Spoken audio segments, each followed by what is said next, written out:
मादा मधुमक्खी संभोग कैसे और कहां पर करते हैं और संभोग के बाद नर मधुमक्खी क्यों मर जाती है। और क्या आपको पता है मधुमक्खी अगर आपके प्राइवेट पार्ट पर काट लेती है तो क्या होता है। क्या आपको पता है कि मधुमक्खी के बड़े से झुंड में एक ही रानी होती है और वो सभी मधुमक्खी से आकार और ताकत में भी सबसे बड़ी होती है। रोने के इशारे पर ही सभी मधुमक्खियां काम करती है। क्या आपको पता है कि मधुमक्खियों का जन्म कैसे होता है। आज हम आपको ये भी बताने वाले हैं कि अगर आपके घर या गार्डन में मधुमक्खी ने छत्ता लगा दिया है तो उन्हें कैसे भगाएं।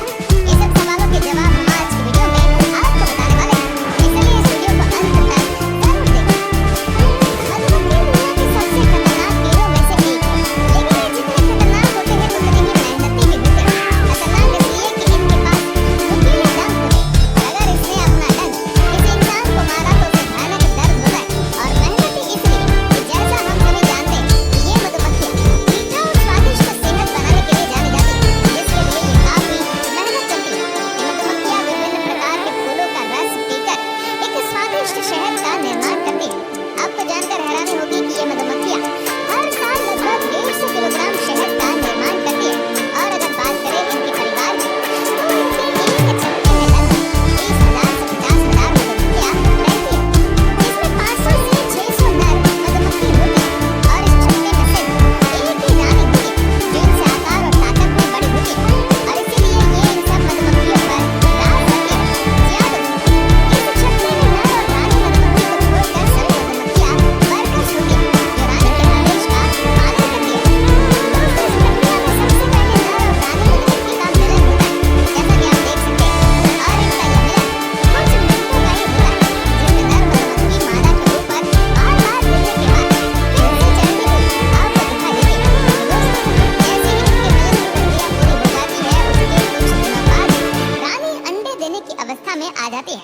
दोस्तों, आपको जानकर हैरानी होगी कि रानी मधुमक्खी एक बार में लगभग 2 से 3,000 अंडे देने में सक्षम होती है। जी हाँ दोस्तों, ये मधुमक्खी छत्ते में एक खंड में एक अंडे देती है, जिसके बाद इन अंडों की देखभाल वर्कर्स मधुमक्खियां करती है। लेकिन दोस्तों, इन अंडों की भी एक अजब कहानी होती है, जिसे जानकर आप भी हैरान रह जाएंगे। ये मधुमक्खी 2 तरह के अंडे देती है, एक फर्टिलाइज और दूसरा अनफर्टिलाइज। अगर फर्टिलाइजर अंडे की बात करें तो इस अंडे से रानी मधुमक्खी और मादा वर्कर्स मधुमक्खी का जन्म होता है। अगर बात करें रानी मधुमक्खी की तो उसे रानी मधुमक्खी इसलिए कहा जाता है क्योंकि ये रिप्रोड्यूस करने में सक्षम होती है, यानी ये अंडे देने में सक्षम होती है, जिससे दूसरे मधुमक्खियों का जन्म होता है। और अगर बात करें मादा वर्कर्स मधुमक्खियों की तो इन्हें वर्कर्स मधुमक्खी इसलिए कहा जाता है क्योंकि इनमें रिप्रोड्यूस करने की क्षमता नहीं होती, यानी कि ये अंडे नहीं दे सकते। और अगर बात करें अनफर्टिलाइज्ड अंडे की तो इस अंडे से नर मधुमक्खी का जन्म होता है। दोस्तों, जैसे ही इनके अंडे 3 दिनों के हो जाते हैं उसके बाद ये लार्वा में बदल जाते हैं। और जैसे ही ये लार्वा में बदल जाते हैं उसके बाद ये वर्कर्स मधुमक्खियां इन्हें स्पेशल जेली खिलानी शुरू कर देती है, जिससे इनका विकास तेजी से बढ़ने लगता है। ये स्पेशल जेली बिल्कुल उसी तरह से तैयार की जाती है जिस तरह ये शहद बनाती है, बस इनमें कुछ फूलों का फर्क होता है। लगभग 3 दिनों तक ये सभी लार्वा को स्पेशल जेली खिलाती है, जिसके बाद इन्हें पता चल जाता है कि इनमें से रानी मधुमक्खी, वर्कर्स मधुमक्खी और नर मधुमक्खी कौन बनेगी। तो जैसे ही इन्हें इस चीज का पता चल जाता है उसके बाद ये सिर्फ रानी मधुमक्खी बनने वाले लार्वा को ही स्पेशल जेली खिलाती है, जिससे उसका विकास तेजी से हो सके। और मादा वर्कर मधुमक्खी और नर मधुमक्खी को ये अपना शहद भी खिलाती है। जी हाँ दोस्तों, लेकिन ये ऐसा इसलिए करते हैं क्योंकि उनके छत्ते पर सिर्फ रानी मधुमक्खी का ही राज होता है और वो आगे जाकर रिप्रोड्यूस करके परिवार की संख्या को आगे बढ़ा सकती है। और इसीलिए रानी मधुमक्खी वाले लार्वा को विशेष पौष्टिक भोजन खिलाकर ताकतवर बनाया जाता है। तो जैसे ही इन लार्वा को 6 दिन पूरे हो जाते हैं उसके बाद इन खंडों को मोम की परत से बंद कर दिया जाता है, जिसके बाद लार्वा अंदर से पुपा बनाना शुरू करते हैं, जैसा कि आप इस वीडियो में देख सकते हैं।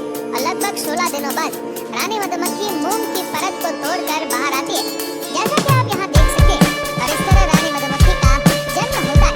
और लगभग 22 दिनों के बाद वर्कर्स मधुमक्खी का जन्म होता है और 24 दिनों बाद नर मधुमक्खी का भी जन्म हो जाता है। इसके बाद ये कुछ ही दिनों में मिलन के लिए तैयार हो जाते हैं और फिर से मिलन कर ये अपने जीवन चक्र की प्रक्रिया को शुरू करते हैं। और अगर बात करें इनके जीवन काल की तो वर्कर्स मधुमक्खी का जीवन काल 6 हफ्तों का होता है, जिसमें ये अंडों की देखभाल, छत्ते का निर्माण,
में रहते हुए भी मधुमक्खियाँ अपना छत्ता लगा लेती है, जो आपके लिए मुसीबत का सबब बन सकता है, क्योंकि मधुमक्खियाँ काफी खतरनाक होती है। अगर ये डंक मार दे तो आपको असहनीय दर्द से गुजरना पड़ सकता है। इसलिए अगर आपके घर में भी मधुमक्खियों ने छत्ता लगा लिया हो तो जल्द से जल्द आप इसको हटाने की कोशिश करें। लेकिन इसको हटाने के लिए आपको कुछ तरीके आजमाने होंगे। मधुमक्खियों से छुटकारा पाने के लिए आप धुएं का इस्तेमाल कर सकते हैं। इसके लिए आप उपला, लकड़ी, कार्डबोर्ड या कागज को जलाकर उनके छत्ते के नीचे की ओर रख दें। जैसे ही धुआं छत्ते पर पहुंचेगा, मधुमक्खियां छत्ता छोड़कर भागने लगेगी। लेकिन इससे पहले आपको ये ध्यान रखना होगा कि अपने घर के सभी खिड़की और दरवाजों को अच्छी तरह से बंद कर ले। मधुमक्खियों को छत्ता छोड़ने में कुछ घंटों का समय लग सकता है। इसके अलावा मधुमक्खियों को घर से बाहर निकालने के लिए आप विनेगर की मदद ले सकते हैं। इसके लिए आप किसी स्प्रे बोतल में आधा विनेगर और आधा पानी मिला लें। फिर दूर से इस मिश्रण का छिड़काव मधुमक्खियों के छत्ते पर कर दें। इससे मधुमक्खियां छत्ता छोड़कर भाग जाएगी। दालचीनी का उपयोग भी आप मधुमक्खियों को भगाने के लिए कर सकते हैं। इसके लिए आप दालचीनी को किसी कागज या बर्तन में जलाकर मधुमक्खियों को छत्ते के नीचे रख दें। मधुमक्खियां दालचीनी की गंध पसंद नहीं करती है, इसलिए जब इसका धुआं छत्ते पर पहुंचेगा तो मधुमक्खियां अपने आप भाग जाएंगी। इसके लिए आप दालचीनी का पाउडर भी छत्ते पर छिड़क सकते हैं, या फिर पानी में दालचीनी का पाउडर घोलकर इसको भी छत्ते पर स्प्रे कर सकते हैं। दोस्तों, हर बार हम आपको रहस्य से जुड़े वीडियो ही दिखाते आए हैं, लेकिन आज हमने आपको कुछ नया दिखाने का प्रयास किया है। इसलिए मधुमक्खी का ये वीडियो आपको कैसा लगा हमें नीचे कमेंट करके जरूर बताएगा।